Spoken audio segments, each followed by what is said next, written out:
बच्चों, हम अध्ययन कर रहे थे चैप्टर 7 का देसी जनता को सभ्य बनाना, राष्ट्र को शिक्षित करना। इस चैप्टर की फर्स्ट वीडियो के तहत हमने अध्ययन किया कि किस तरह से अंग्रेज अधिकारियों के दो वर्ग थे।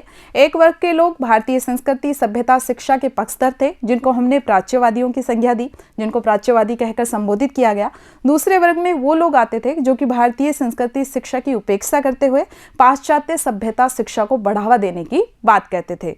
आज के वीडियो में हम अध्ययन करेंगे कि अंग्रेजों के आने से पहले भारतीय शिक्षा व्यवस्था कैसी थी, क्या यहाँ विद्यालय थे, अगर थे तो उनमें किस तरह से अध्ययन अध्यापन का कार्य होता था, और अंग्रेजों के आने के बाद इन विद्यालयों पर क्या प्रभाव पड़ा, विद्यार्थियों पर क्या प्रभाव पड़ा।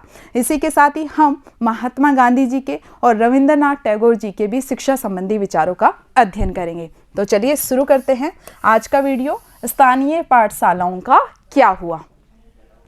तो इसमें शुरुआत की गई है कि जो विलियम एडम थे, विलियम एडम एक ईसाई मिशनरी थे, ईसाई प्रचारक थे। मैंने बताया कि भारत में ईसाई मिशनरीज, ईसाई प्रचारक भी आए थे जिन्होंने नैतिक शिक्षा पर बल दिया। तो 1830 के दशक के आसपास स्कॉटलैंड से एक ईसाई प्रचारक आए। उनको ये जिम्मेदारी दी कंपनी ने कि वह जो बंगाल और बिहार के जो क्षेत्र हैं उनका दौरा करके ये पता करे कि भारतीय शिक्षा व्यवस्था कैसी है, यहाँ का एजुकेशन सिस्टम कैसा है। तो विलियम एडम ने बंगाल और बिहार के ज़िलों का दौरा किया और इन्होंने कंपनी को एक रिपोर्ट दी जिसमें ये बताया गया कि भारत में जो यहाँ के देसी स्कूल हैं उनकी कैसी हालत है, उनकी कैसी शिक्षा व्यवस्था है।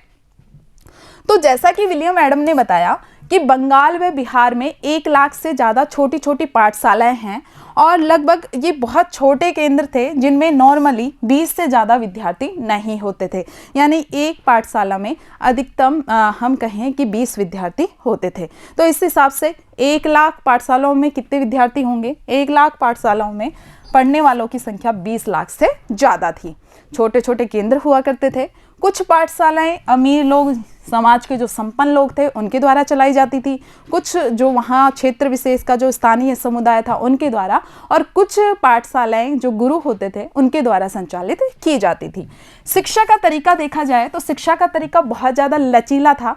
ऐसा कुछ सिस्टम नहीं था, नियमित दिनचर्या या हम कहें कि जो टाइम टेबल है जिसे हम आज के समय में भी फॉलो करते हैं, तो ऐसा कोई टाइम टेबल नहीं था। इसी के साथ ही बच्चों की फीस भी निश्चित नहीं थी। गुरु अपने अनुसार ही फीस वसूल लेते थे। जो संपन्न वर्ग के तबके थे उनसे ठीक ठाक फीस ली जाती थी और जो गरीब वर्ग का तबका था उनको उनकी हैसियत के अनुसार फीस ली जाती थी। यानी लचीला सिस्टम था। छपी हुई किताबें, बेंच, कुर्सियां या ब्लैक बोर्ड आदि की व्यवस्था नहीं थी। पाठशाला के लिए अलग से कोई इमारत नहीं होती थी। फिर कहाँ ली जाती थी क्लास? तो हम देखते हैं बरगद की छांव में भी ले लेते थे, या गुरुजी का अपना कोई निवास स्थान है वहाँ पर भी कक्षाएं ले ली जाती थी। गांव के किसी दुकान या मंदिर के कोने में भी कक्षाएं ले ली जाती थी। तो इस तरह से कुछ औपचारिक व्यवस्था नहीं थी। अलग से कक्षाएं लेने के लिए भी व्यवस्था नहीं थी कि बच्चों को उनकी आयु वर्ग के आधार पे, कक्षाओं के आधार पे अलग अलग बैठाया जाए, ऐसा नहीं था। सभी आयु वर्ग के और जो सभी अलग अलग कक्षा के विद्यार्थी हैं वो एक साथ ही बैठते थे।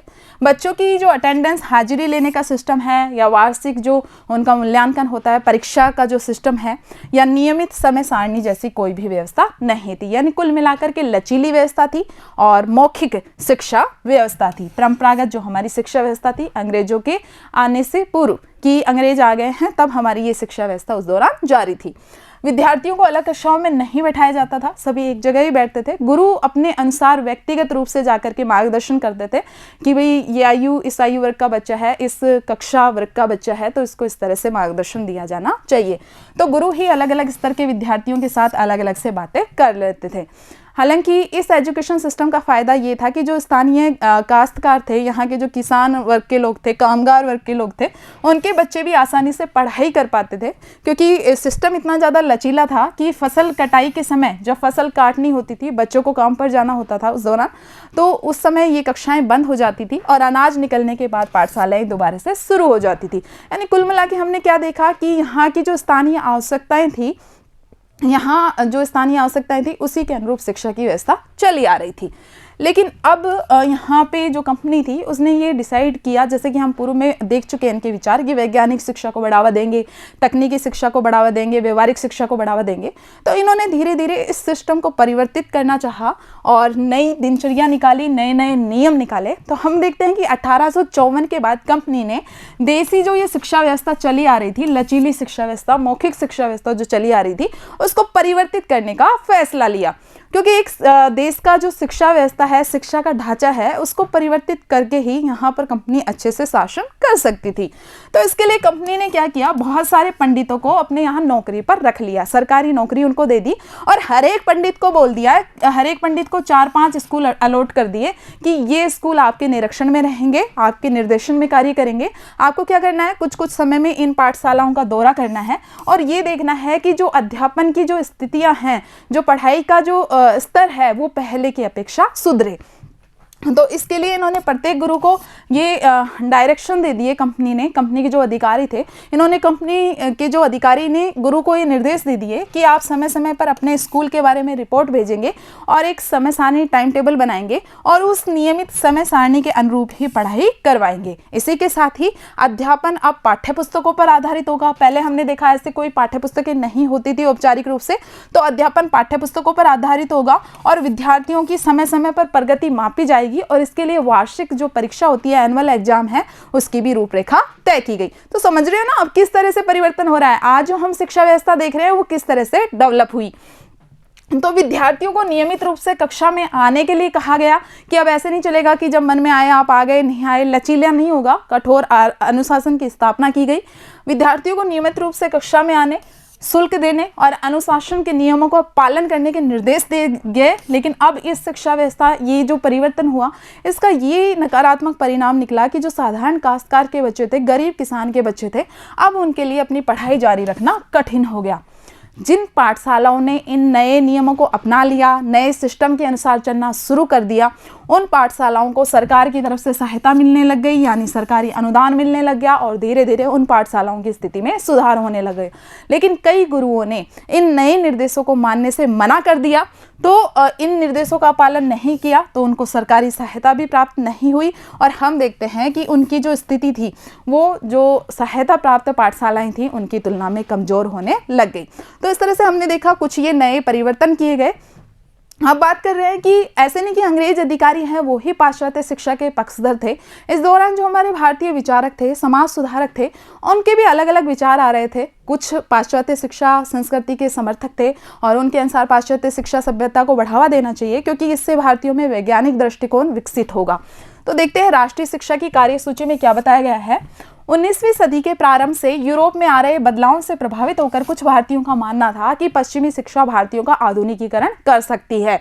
उन्होंने अंग्रेजों से नए स्कूल, कॉलेज, विश्वविद्यालय खोलने और शिक्षा पर ज़्यादा से ज़्यादा पैसा खर्च करने की बात कही। और हम देखते हैं कि अंग्रेजों की नीति बिल्कुल कारगर भी रही क्योंकि अनेक जो रियासतें थी, उन्होंने अपने पुत्रों को जब अंग्रेजी शिक्षा के माध्यम से उनको पढ़ाई करवाई तो उसके बाद वो अंग्रेजी साम्राज्य के पक्षधर ही हो गए थे।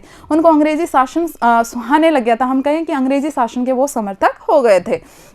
लेकिन फिर भी हम देखते हैं कि कुछ ऐसे विचारक थे, महात्मा गांधी और रविंद्रनाथ टैगोर जैसे अनेक ऐसे विचारक थे जिन्होंने पश्चिमी सभ्यता का खुलकर समर्थन नहीं किया बल्कि भारतीय सभ्यता संस्कृति को ही बढ़ावा देने की बात कही। तो एक बात समझते हैं कि महात्मा गांधी जी के क्या विचार थे। महात्मा गांधी जी के क्लियर विचार थे कि अंग्रेजी शिक्षा है, उन्होंने भारतीयों को गुलामी की जंजीरों में जकड़ लिया है। मानसिक रूप से भारतीयों के मन में ये बात डाल दी है कि हम लोग क्या है, निम्न स्तर के हैं, हमारी सभ्यता संस्कृति है वो पश्चिमी सभ्यता संस्कृति की तुलना में कमजोर है और जब भारतीय मानसिक रूप से गुलाम हो गए तो अंग्रेजों को शासन करने में सरलता होने लग गई। ये विचार थे महात्मा गांधी जी के। महात्मा गांधी जी के अनुसार पाश्चात्य शिक्षा ने भारतीयों के मस्तिष्क में हीनता का, कमजोरी का, कि हम तो अंग्रेजों की तुलना में हीन हैं, दीनहीन हैं, ये बोध पैदा कर दिया। पश्चिम से प्रेरित होकर के भारतीय ब्रिटिश शासन को पसंद करने लगे और भारतीय संस्कृति के प्रति भारतीयों के मन में ही गौरव का भाव नष्ट हो रहा है, यानी अपने देश के प्रति जो राष्ट्रीयता की भावना है, गौरव की भावना है, वो छीन ली है पश्चिमी साहित्य ने, पश्चिमी शिक्षा ने। गांधी जी ने कहा कि जो ये पश्चिमी शिक्षा है ये जीवन के अनुभवों पर आधारित नहीं है, यह जीवन के अनुभवों व्यवहारिक ज्ञान की उपेक्षा करती है, केवल हमें किताबी कीड़ा ही बनाती है। देख लीजिए आज आप देखिए कितनी उच्च शिक्षा प्राप्त व्यक्ति है वो बेरोजगार है, व्यवहारिक ज्ञान की नाम की कोई चीज़ नहीं है, तो एक किताबी कीड़ा मात्र बनाती है, ऐसा विचार था महात्मा गांधी जी का। यहाँ पे देखिए महात्मा गांधी जी का एक जो आश्रम है उसका दृश्य दिखाया गया है। महात्मा गांधी और कस्तूरबा गांधी शांति निकेतन में रविंद्रनाथ टैगोर और लड़कियों की एक टोली के साथ बैठे हुए हैं। 1940 का ये एक पिक्चर है। तो महात्मा गांधी ने कहा कि शिक्षा जो है वो केवल भारतीय भाषाओं में ही दी जाए, और अगर शिक्षा भारतीय भाषाओं में दी जाएगी, अगर शिक्षा एक माध्यम बनेगी जो कि पहले से ही चला आ रहा है भारतीय भाषाओं में, तो इससे नागरिकों के मन में आत्मगौरव की भावना विकसित होगी, स्वाभिमान की भावना विकसित होगी। और उन्होंने ये कहा कि जो शिक्षा है, शिक्षा का उद्देश्य इतना नहीं होता है कि मात्र लिख पढ़ लिया जाए, बल्कि बच्चे के शरीर का, मन का, मस्तिष्क का ऑल ओवर डेवलपमेंट करना ही शिक्षा कहलाता है।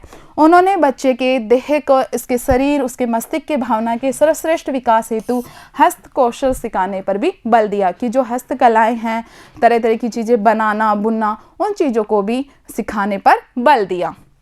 तो हमने देखा महात्मा गांधी जी बिल्कुल ही अंग्रेजी शिक्षा की बिल्कुल भी पक्षधर नहीं थे। उनके अनुसार अंग्रेजी शिक्षा सिर्फ हमें गुलाम बना रही है, हमारे मन में हीनता, निम्नता के विचार लेकर आ रही है, और इसलिए भारतीय सभ्यता संस्कृति को ही बढ़ावा देना चाहिए। अब हम टैगोर की बात करते हैं तो रविंद्रनाथ टैगोर जी के बारे में सभी जानते हैं। जनगण मन जो कि हमारा राष्ट्रीय ज्ञान है, राष्ट्रीय गान की रचना भी रविंद्रनाथ टैगोर जी ने ही की थी। रविंद्रनाथ टैगोर ने 1901 में शांति निकेतन नामक संस्था शुरू की थी, क्योंकि उनके खुद के विद्यालय जीवन के अनुभव कुछ ऐसे रहे थे, कठोर अनुशासन वाले, और उनका विद्यालय जीवन में बिल्कुल भी मन नहीं लगता था। इसलिए उसी चीज़ को मस्तिष्क में रख करके उन्होंने शांति निकेतन की स्थापना की। कलकत्ता के अपने स्कूली जीवन के अनुभवों ने शिक्षा के बारे में टैगोर के विचारों को प्रभावित किया। उनके अनुसार जो विद्यालय का वातावरण है, क्योंकि टैगोर को अपने विद्यालय जीवन में जो विद्यालय का वातावरण था वो बहुत नीरस, उबाऊ लगता था, अनुशासन बहुत ज़्यादा था, और उनको लगता था कि बच्चे को स्वतंत्र रूप से सोचने की, उसके विचार को विकसित होने की आज़ादी मिलनी चाहिए। तो ये उनके विचार जो ये डेवलप हुए रविंद्रनाथ टैगोर के, उनके खुद के अनुभवों से विकसित हुए। उनके अनुसार विद्यालय का वातावरण मुक्त होना चाहिए, रचनाशील होना चाहिए, शिक्षक ऐसे हों, कल्पनाशील हों जो कि बच्चों को समझें, बच्चों के अंदर किसी भी चीज़ को जानने की उत्सुकता, जिज्ञासा का भाव उत्पन्न करें। बच्चे कोई रट्टू मार या हम कहें कि इतने ज़्यादा अनुशासन में न बंधे कि उनका खुद का मस्तिष्क स्वतंत्र चिंतन ही न कर पाए। जो शिक्षक ने कहा है सिर्फ वही बात वो याद दिलाए या वही बात याद की जाए, ये जरूरी नहीं है। बच्चों का खुद का स्वतंत्र चिंतन विकसित होना चाहिए। तो शिक्षक भी ऐसा हो जो कि बच्चों को अंदर जिज्ञासा विकसित करे। रविंद्रनाथ टैगोर ने अंग्रेजों के द्वारा स्थापित कड़े और बंधनकारी अनुशासन, देखा ना हमने कि नियमित दिनचर्या होनी चाहिए, अनुशासन होना चाहिए। अभी देखा क्या क्या परिवर्तन किए। तो वे अंग्रेजों द्वारा स्थापित कड़े व बंधनकारी अनुशासन वाली शिक्षण व्यवस्था के खिलाफ थे। उनके अनुसार अंग्रेजों के द्वारा जो ये कड़ी अनुशासनकारी शिक्षण व्यवस्था स्थापित की गई है, उससे बच्चों का जो मौलिक गुण है, उनका रचनाशीलता, सृजनात्मकता का जो गुण है वो समाप्त हो गया है। और रविंद्रनाथ टैगोर का ये मानना था कि जो सृजनात्मक शिक्षा है, मौलिक जो शिक्षा है बच्चों को, वो किसी कड़े अनुशासन में नहीं दी जा सकती, बल्कि प्राकृतिक परिवेश में ही संभव है, प्रकृति के सानिध्य में ही संभव है। अतः उन्होंने कलकत्ता से 100 किलोमीटर दूर एक ग्रामीण परिवेश में अपना स्कूल खोला। किसने? रविंद्रनाथ टैगोर जी ने। क्या मानना था कि अंग्रेजी शिक्षा व्यवस्था जो अब नई स्थापित की गई है वो बहुत ज़्यादा अनुशासन वाली है और वो हमारे पक्ष में नहीं है, क्योंकि वो बच्चों को जो रचनात्मक चिंतन करने से रोकती है। यहाँ पे देखिए शांति निकेतन में दिखाया गया है, देखिए किस तरह से प्राकृतिक परिवेश में कक्षा चल रही है। 1930 का ये दृश्य है। अब हमने दोनों विचार देखे, महात्मा गांधी जी के भी विचार देखे और टैगोर के भी विचार देखे। अब दोनों में अंतर करते हैं तो हम देखते हैं कि गांधी जी पश्चिमी सभ्यता, पश्चिमी शिक्षा, मशीनी ज्ञान, तकनीकी ज्ञान, इनकी उपासना के कट्टर आलोचक थे, क्योंकि उनका मानना था कि ये सब हमें हीन बना रहे हैं, हमें अंग्रेज़ों का गुलाम बनाए रखने में मदद कर रहे हैं। लेकिन जो टैगोर थे वो आधुनिक जो पश्चिमी सभ्यता थी और भारतीय सभ्यता थी उसका मिक्सचर पसंद करते थे।